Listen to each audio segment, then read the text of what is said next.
बाबतीमध्ये कुठलं चाकण डीपीचं म्हणताय आपण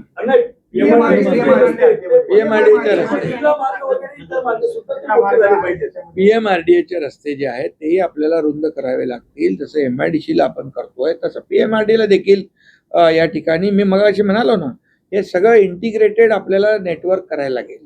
त्यामध्ये सगळ्या PMRD आली, MIDC आली, PWD आली, हे सगळे जे रस्ते आहेत हे रस्ते आपल्याला रुंद करावे लागतील.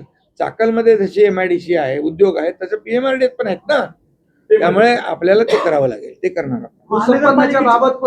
जिल्हाधिकाऱ्यांना मी सूचना केलेल्या आहेत. आपल्या गावकऱ्यांना कुठलाही म्हणजे त्यांना योग्य मोबदला देऊन भूसंपादन करण्याच्या सूचना दिलेल्या आहेत. आपलं सरकार कुठलाही प्रकल्प करताना तिथल्या नागरिकांना दोषी धरून त्यांच्यावर त्यांच्या कन्सेंट शिवाय कुठलाही प्रकल्प आम्ही केला नाही आणि करणार नाही. पण जिल्हाधिकाऱ्यांना 2 कमिट्यांचा अध्यक्ष केलेला आहे. ती एक बैठक दर शुक्रवारी होईल आणि एक बैठक पहिल्या बुधवारी आणि तिसऱ्या बुधवारी होईल.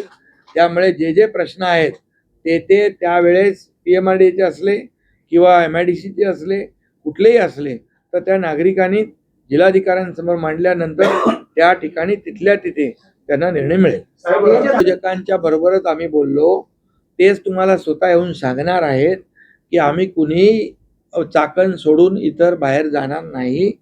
त्यांनी आनंद म्हणजे समाधान व्यक्त केलं की आम्ही दिलेल्या सूचनाचं स्वागत सरकारने केलं, उद्योग विभागाने केलं आणि शासनाने केलं, जिल्हा प्रशासनाने केलेलं आहे आणि त्याच्यावर कामही सुरू झालेलं आहे. त्यामुळे त्यांना विश्वास आहे की त्यांनी ज्या काही सूचना केल्या त्या पूर्ण होतील.